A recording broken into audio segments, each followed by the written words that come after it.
피차 사랑의 빛 외에는 아무에게든지 아무 빛도 지지 말라. 남을 사랑하는 자는 율법을 다 이루었느니라. 간음하지 말라, 살인하지 말라, 도둑질하지 말라, 탐나지 말라 한 것과 그 외에 다른 계명이 있을지라도 내 이웃을 내 자신과 같이 사랑하라 하신 그 말씀 가운데 다 들었느니라. 사랑은 이웃에게 악을 행하지 아니하나니 그러므로 사랑은 율법의 완성이니라. 아멘. 할렐루야. 오늘 설교 제목이 그냥 미안합니다. 이 이야기는 무조건 미안해라는 얘기가 아니라 그냥 한 단어, 미안합니다 또 한 단어, 말씀을 준비하면서 이 두 단어 안에 우리를 향한 하나님의 은혜의 말씀이 있음이 제 나름대로 깨달아져 이 말씀을 전할 때 여러분 안에 하나님의 놀라운 은혜와 사랑이 함께 하시기를 간절히 축원합니다. 우리 8절 먼저 한번 다시 읽고 말씀 계속하겠습니다. 서로 사랑하는 것 외에는 누구에게든지 아무 빚도 지지 마십시오. 사람이 세상을 살아가면서 빚을 지기도 하고 누군가에게 빚을 내어주기도 합니다. 이것은 극히 자연스러운 일입니다. 그런데 일방적으로 빚을 지기만 하는 것, 이것은 온전한 관계를 이루는 데 저해적인 요소가 됩니다. 제가 1993년도에 사도 바울께서 선교하시면서 세우신 소아시아 7교회, 이 소아시아 7교회가 터키에 있어요. 터키 성지 순례 프로그램에 참여할 기회가 있었습니다. 13박 14일 개척교회 전도사 시절이었는데요. 아침에 7시면 일어나서 짐 꾸려가지고 식사하고 8시 반 버스에 올라타면은 하루 종일 다니는 거예요. 이스라엘, 이집트, 그리스, 밤모스, 터키, 이태리, 로마까지 이제 곳곳 예수님의 흔적과 사도 바울의 흔적, 또 초대교회의 흔적을 훑어보는데 얼마나 힘이 드는지 몰라요. 4성급 호텔 이러는데 밤 9시에 들어와서 간신히 세면할 것만 꺼내 세면하고 아침에 갈아입으러 꺼내놓고는 아침 7시면 또 짐 꾸려가지고 옮겨야 되니까 호텔 안에 뭐가 있는지 모르고 기억나는 거는 똑같은 침대밖에 기억이 나는 게 없어요. 그 정도로 이제 강행군이 지속됩니다. 그런데 터키에서 있을 때 한 5시쯤 오후에 호텔에 들어와서 좀 여유롭게 시간을 가질 수 있는 기회가 있었어요. 그날 함께한 목사님 몇 분과 함께 터키 사람들의 일상을 좀 한번 봤으면 좋겠다 생각해서 택시를 타고 시내를 향해 나아갔습니다. 지금이야 터키에 성지순례와 관광을 가는 많은 사람들이 있지만 1990년 초반만 해도 터키에 한국 사람이 택시에 탄다라고 하는 일이 거의 없었던 것 같아요. 이 터키 기사가 우리를 보고 어느 나라에서 왔냐고 묻는 거예요. 한국에서 왔다고. 그랬더니 깜짝 놀라면서 우리를 향해서 형제라고 그러는 거예요. 마이 브라더라고 그러는 거예요. 왜 내가 자기 형제야 도대체? 그러면서 이런 이야기를 이어나갑니다. 자기 아버지가 6.25 전쟁에 참전한 참전 용사였다는 거예요. 얼마나 반가워하는지. 근데 솔직히 저는 그게 오질 않는 거예요. 목적지에 도달해서 택시에 내리면서 택시비를 정산하는데 형제한테는 택시비를 받을 수 없다는 거예요. 이게 진정으로 오는 거예요. 이제 말로만 형제 그러는 게 아니라 형제한테 택시비를 받을 수 없다는 거예요. 택시비를 내고 내릴게요, 못 내고 내릴게요. 결국은 이 택시비 정상적으로 정산하고 내렸는데 이게 와 닿더라고요. 지금은 트르키예라고 이제 이름을 바꿨죠. 터키는 6.25 전쟁 당시에 미국, 영국, 캐나다에 이어서 네 번째로 전투 병력을 참전시킨 나라입니다. 자료마다 다르는데 약 15,000에서 2만 명 정도의 전투 병력을 참가시켜서 최전방에서 전투를 벌였어요. 특별히 중공군과의 전투에서 혁혁한 전과를 올린 부대가 바로 터키 군대입니다. 이 전쟁에서 무려 712명의 터키군이 전사를 합니다. 여러분, 712명이라고 하는 숫자가 잘 와 닿지 않을 수 있어요. 터키 사람들은 아직도 코리아를 고구려라고 하는 사람들이 많이 있어요. 대한민국이 어디에 붙어 있는지도 몰라요. 들어보지도 못했어요. 대한민국의 자유를 위해서 다 피워보지도 못한 청춘들이 전쟁에 참여해 죽음을 당한 거예요. 2147명의 부상자가 나왔어요. 그래서 그들은 우리를 향해 형제라고 하는 거예요. 왜요? 우리를 위해서 피를 흘렸기 때문이에요. 왜 내가 와닿지 않았을까? 우리는 그들을 위해서 피 흘린 게 없어요.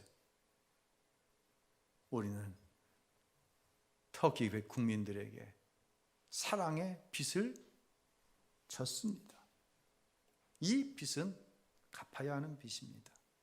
가끔 그런 생각을 해봐요. 16개국이 유엔이라고 하는 한 단체에 묶여서 연합군을 파송했는데 이 16개국의 어느 나라인가 전쟁이 일어나면 과연 대한민국 국민들은 전투병을 그 나라에 파송시키는 것을 허락할까? 여론이 어떻게 될까? 제가 조심스럽게 점쳐보지만 예를 들어서 우리나라가 좀 100만 불 보냈다고 그러잖아요, 정부에서.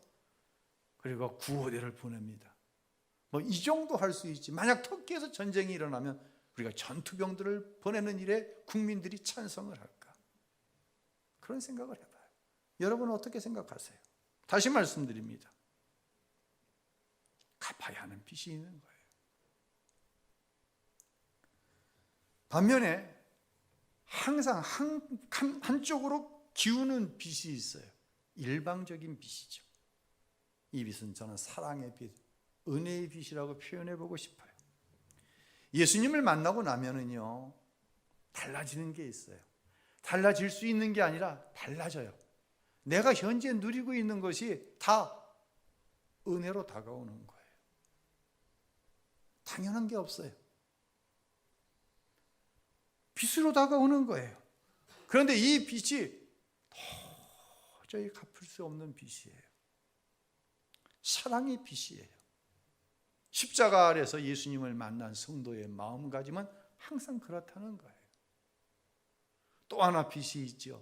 기울어진 빚. 철이 들면서 알게 되는 것이 있습니다. 그것은 부모님의 사랑이 빚으로 다가오는 거예요. 철이 들지 않으면 평생을 살아도 이 빚에 대해 몰라요. 나이가 먹었다고 어른이 된 게 아니라 이 철이 들어야 어른이 된 거예요.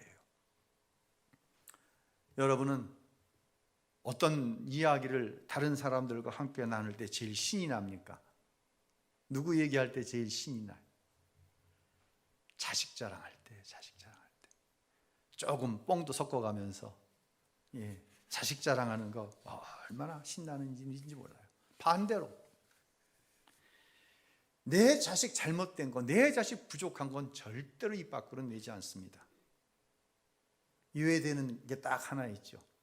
시어머니가 생각할 때 아들이 며느리한테 꼼짝 못해.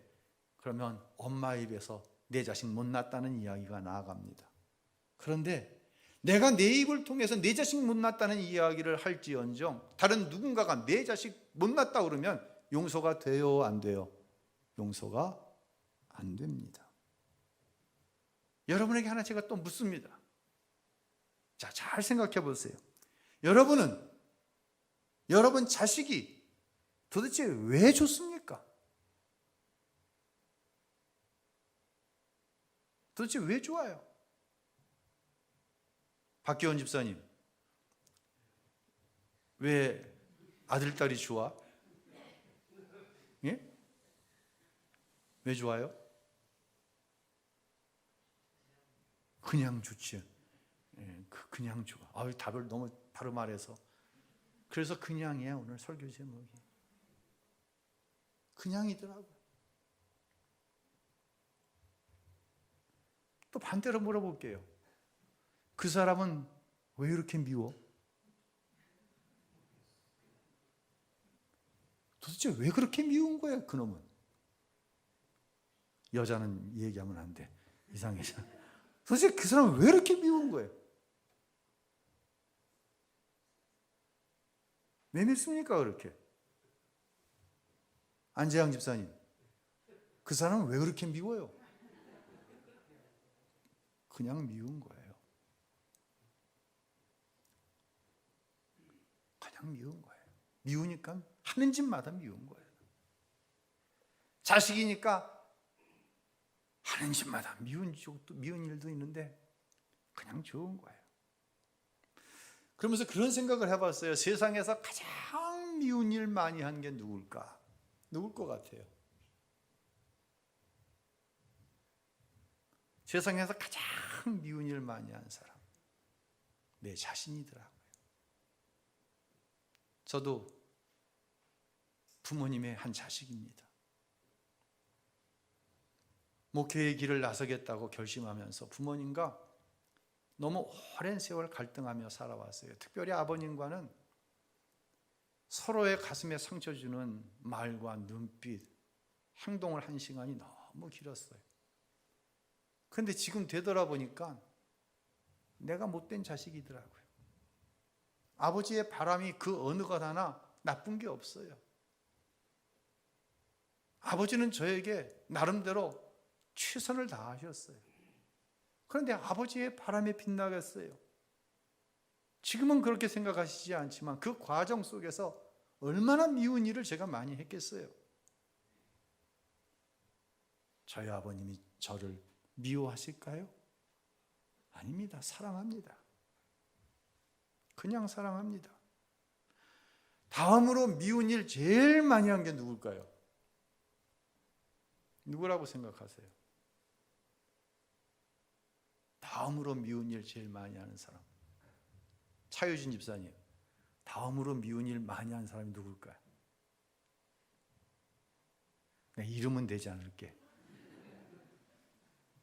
지환이가 앞에 왜 안 앉아 있네. 내 자식이 제일 미운 일 많이 해요. 10개월간을 그 태안에 품고 얼마나 힘들었어요. 출산의 고통이 얼마나 지독합니까? 낳는 순간 다 잊어버리는 거예요. 출산의 고통, 그 10개월의 고통 다 잊어버리고 그 생명으로 인해서 기쁨만, 기대감만 충만한 거예요. 그렇게 유년기, 소년기, 청소년기, 청년기, 그리고 결혼을 이어갑니다. 어때요? 만족하시나요? 누군가는 결과에 있어서는 기대한 것 이상일 수도 있습니다.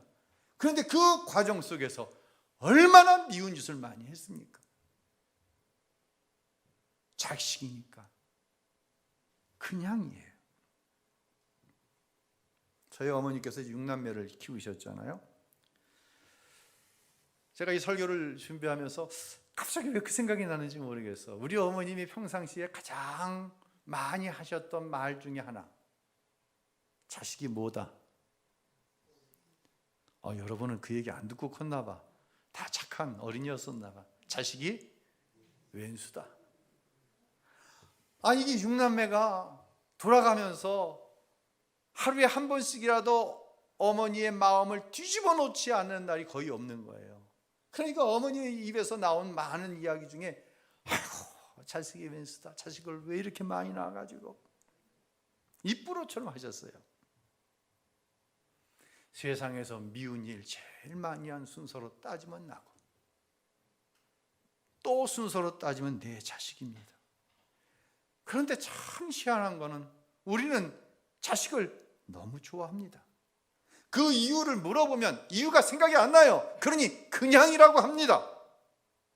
그냥이라고 하는 말은 무엇일까요? 바로 사랑한다는 것입니다. 그럼 그 사람은 왜 그렇게 믿습니까? 하는 짓마다 다 미워. 그냥 미워요. 아닙니다. 사랑하지 않기 때문입니다. 이러한 그냥 사랑하고 그냥 미운 것은요, 결코 예수의 마음이 아닙니다. 이것은 일반 짐승들도 다 가지고 있는 본능적인 거예요. 짐승이 새끼 사랑하는 걸 보세요. 만약에 이런 본능적인 사랑과 미움에 머물러 있다고 한다면 우리 안에 예수님 계시지 않은 거예요. 이건 오늘 본문 9절로 10절 한번 읽겠습니다.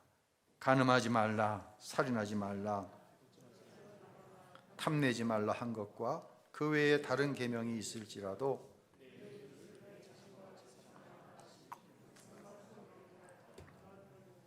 사랑은 이웃에게 악을 행하지 아니하나니 그러므로 사랑은 율법의 완성이니라. 아멘. 저와 여러분이 간음하지 않고 살인하지 않고 도둑질하지 않고 남의 것 탐하지 않고 참 중요한 율법 계명입니다. 이거 지키며 살아야 됩니다. 그런데 기억하십시오. 모든 율법을 다 지킵니다. 그런데 사랑하지 않습니다. 이것을 가리켜서 우리는 율법주의라고 얘기합니다. 예수님께서 가장 싫어하시고 우리에게 가장 경계시킨 것이 무엇이냐면 온갖 율법, 온갖 좋은 일, 착한 일이라고 생각하는 건 다 하는데 사랑하지 않습니다. 왜 사랑하지 않냐고 물어보면 그냥 사랑할 수 없다고 합니다. 율법주의입니다. 율법으로 사람을 바꿀 수 없습니다. 율법으로 누군가를 구원할 수도 없습니다. 그래서 하나님께서 당신의 아들 예수를 십자가에 내어 죽이신 것입니다. 그 십자가의 사랑이 나를 살리셨고 우리를 하나님의 사랑으로 살아가게 하는 능력이 바로 이 십자가에서부터 출발되어지는 줄로 믿으시기를 바랍니다. 특별히 가정 안에서 사랑하십시오. 또한 교회 안에서도 사랑해야 됩니다. 여러분, 비밀 하나 말씀드릴까요? 부부지간에 몇 년이나 같이 부부연을 가지고 이 땅에서 살겠어요? 몇 년이나 살 것 같아요? 길면 한 90살 산다고 생각을 해보죠. 그런데 둘 중에 한 사람은 먼저 가는 사람이 있어요. 30에 결혼을 했다고 생각합시다. 최대한 잡아봤자 몇 년이에요? 그렇죠? 60년, 최대 길게 잡아봤자 50년, 60년입니다. 그러면 여러분이 그렇게 사랑하는 자식과 부모의 연을 가지고는 이 땅에서 몇 년이나 살아갈까? 30에 자식을 낳았다고 생각해 봅시다. 90까지 살았습니다. 몇 년? 60년. 눈에 넣어도 아프지 않은 자식으로 여기고 살아가는 거예요. 60년이에요. 길어봤자. 그 위에는 끝나는 거예요, 관계가. 그런데 다른 관계가 있습니다.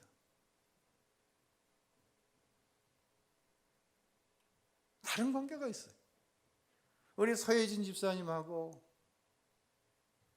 한영숙 집사님은 몇 년이나 같이 교우로서의 관계를 가지고 살아갈 것 같아요. 한영숙 집사님 몇 년이나 살아갈 것 같아요. 짜려보지 말고 몇 년이나 살아갈 것 같아요. 서혜진 집사님 몇 년이나 살아갈 것 같아요. 오래 살아봐야 돼? 우린 영원히 사는 거예요. 우리는 하나님의 자녀예요. 예수의 피로 자매가 된 거예요. 우린 천국에서도 계속 같이 사는 거예요, 성도로. 우린 영원히 같이 살 사람들이에요. 어떻게 보면 세상에 어떠한 혈육으로 맺어진 관계보다 교우라고 하는 거, 성도라고 하는 거, 이 관계는 중요한 것을 넘어서서 영원히 함께할 관계예요. 이 사실을, 이 비밀을 아는 성도들이 모인 교회가 천국인 거예요. 그래서 그냥 사랑하는 정도가 아니에요. 그냥 뭐 한 교인이니까 사랑한다, 그 정도가 아니에요. 이런 교인이 모여있는 교회는 절대로 마귀가 틈탈 수가 없어요. 마귀가 장난질 칠 수가 없어요. 어느 교회에서 탁구대회가 열렸어요. 그 교회 선출 출신 권사님이 있어요. 선출이 뭐예요? 선수 출신. 역시 다 그냥 말이 잘 통해서 선수 출신 권사님이 탁구대회 하면은 당연히 이제 그 권사님이 1등 하겠지. 우리 교회에서는 지훈이가 1등 할 것 같아요. 목사님 보기에는. 그렇지? 그런데 어떻게 된 건지 1회전에서 권사님이 탈락했어. 그 소리를 그냥 듣기만 했어요. 목사님이 이제 주일날 예배 끝나고 이제 쓱 지나가다 그 권사님을 만났는데 갑자기 궁금해진 거예요. 도대체 늘 1등 하던 권사님이 왜 1회전에 탈락했지? 목양실에 불러서 물어봤대요. 왜 그랬냐 그랬더니 권사님 웃으면서 이런 얘기를 합니다. 1회전에 30대 한 초중반쯤 되는 집사님하고 정기를 하게 됐는데 두 아들을 데리고 왔대요. 아버지가 한 점을 잃으면은 세상이 그냥 망한 것처럼 탄식을 하는 거예요. 탄식을 하는 거예요. 또 한 점을 따면은 뭐 세상을 다 얻은 것처럼 두 형제가 끌어안고 막 너무 좋아하는 거예요. 목사님, 그 집사님이 이겼다가는 그 집 망할 것 같다는 생각이 들는 거예요. 그래서 져줄 수밖에 없었다는 거예요. 여러분, 이게 교회예요. 지훈아, 너무 이기지 말아라. 이게 교회예요. 여러분, 이겨서 기쁜 게 아니에요. 아직도 이겨서 기쁘면 건 처리 안 된 거예요. 그 안에 예수 없는 거예요. 내가 기뻐하니 내가 기쁜 거예요. 여기 복음의 비밀이 있는 거예요. 예수님이 죽어 내가 산 거예요. 할렐루야. 이게 교회고 이게 복음이고 이게 여러분의 가정이어야 돼요. 설교를 준비하면서 또 물어봤어요. 저 자신에게. 이 목사, 성도들을 사랑하지 못하는 목사가 목사냐? 저 스스로에게 묻는 거예요. 이 목사, 성도를 사랑하지 않는 게 목사냐? 여러분 어떻게 생각하세요? 모든 성도들을 다 사랑하지 못하는 게 목사예요? 여러분 어떻게 생각하세요? 목사 맞아요? 바꿔서 질문해 볼게요. 모든 성도들을 사랑하지 못하는 장로님, 권사님, 집사님, 그럴 수 있어요? 어떻게 생각하세요? 전진홍 안수 집사님, 모든 성도들을 다 사랑하지 못하는 안수 집사가 안수 집사야? 어떻게 생각해요? 세상 사람들의 고민과 저와 여러분의 고민은 달라야 돼요. 이게 예수 안에 있는 거예요. 이 대답이 왜 선뜻 나오지 못하냐면 사랑해요. 우리 전 집사님은 모든 성도들 다 사랑해요. 저는 여러분 모두를 사랑해요. 근데 왜 스스로에게 성도들을 사랑하지 못하는 목사가 목사냐는 질문이 나오냐면 예수님의 분량에 이르지 못하고 있는 걸 제가 너무 잘 알고 있는 거예요. 예수님의 분량에 이르지 못해 사랑하지 못하는 나는 어떻게 해야 합니까? 이게 저의 기도의 제목이고 여러분의 기도의 제목인 거예요. 그래서 저는 항상 주님께 미안해요. 주님께서 성도들을 양으로 허락해 주셨는데 우리 예수님은 십자가에 죽기까지 사랑해 주셨는데 나는 그러지 못합니다. 주님 미안합니다. 그래서 교인들에게 미안하다고 하는 거예요. 여러분 착각하지 마세요. 여러분 가운데 누가 옳고 내가 틀려서 담임 목사가 틀리고 당신이 맞아서 미안하다고 그러는 게 아니에요. 그런 미숙한 가운데 있다고 한다면 예수가 주되심에 대한 근본적인 질문을 스스로에게 던져야 돼요. 가정 안에서도 미안해요. 목사로서 미안한 거예요. 우리 아이들에게 목사인 아빠가 미안한 거예요. 아빠가 목사로서 좀 더 아이들에게 예수님의 사랑을 실천했다고 한다면 우리 아이들이 신앙생활하기 좀 더 편안했을 터인데, 제 아내에게 미안한 거예요. 목사로서 좀 더 아내에게 잘할 수 있었었는데 미안한 거예요. 우리 교회 안에는요, 정말 죽을 둥 살둥 하나님의 교회를 위해서 헌신하시는 장로님들이 계시고 권사님들이 계시고 집사님들이 계십니다. 그런데 신비한 게 뭔지 아십니까? 저만 보면 미안하대. 목사님 미안해요. 그렇게 최선을 다하는데 미안하대.